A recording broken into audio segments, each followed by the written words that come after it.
बिस्मिल्लाहिर्रहमानिर्रहीम। अस्सलामुअलैकुम। पबजी खेलने वालों के लिए बड़ी खुशखबरी।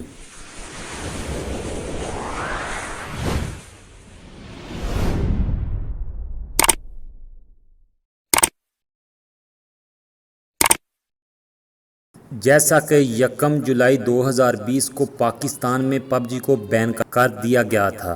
पबजी को बैन शहरियों और वालिदैन की शिकायत पर कर दिया गया था।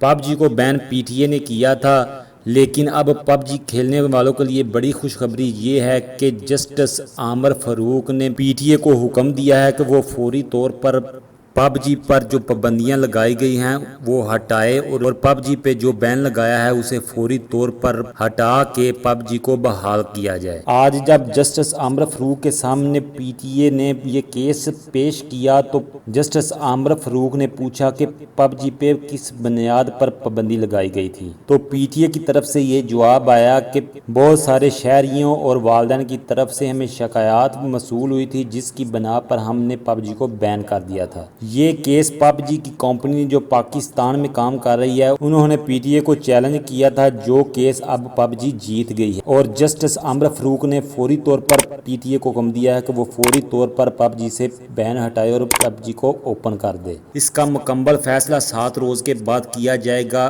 जस्टिस आमर फारूक ने मजीद शवाहिद उनसे मांगे हैं पीटीए से और इसका हतमी फैसला 7 दिन के बाद आएगा, क्योंकि बहुत सारे लोग पबजी से पैसा कमा रहे थे। उन्होंने पबजी पे बहुत ज़्यादा पैसा लगाया हुआ था, उन लोगों को भी बहुत ज़्यादा नुकसान हो रहा था। अब उन लोगों के लिए ये एक बड़ी खुशखबरी है कि पबजी को दोबारा ओपन कर दिया गया है पाकिस्तान में अब पबजी पर से बैन हटा दिया गया है। जो लोग पबजी पे काम कर रहे थे, जिन्होंने पैसा लगाया था, अब वो दोबारा से अपना काम शुरू कर सकते हैं और पबजी से अपना पैसा कमा सकते हैं। तो ये एक बड़ी खुशखबरी है पबजी खेलने वालों के लिए। अब वो दोबारा पबजी खेल पाएंगे, उस पर काम कर पाएंगे, उस पर अपना जो पैसा उन्होंने लगाया था वो अब कमा सकते हैं। तो ये थी आज की खबर कि पाकिस्तान में पबजी को दोबारा से बैन हटा दिया गया है। अब पाकिस्तान में अब पबजी बगैर वीपीएन इस्तेमाल किए इस्तेमाल कर सकते हैं। जस्टिस आमर फारूक ने पीटीए को हुक्म दे दिया है कि वो फौरी तौर पर पबजी से बैन हटा दे। तो ये थी आज की वीडियो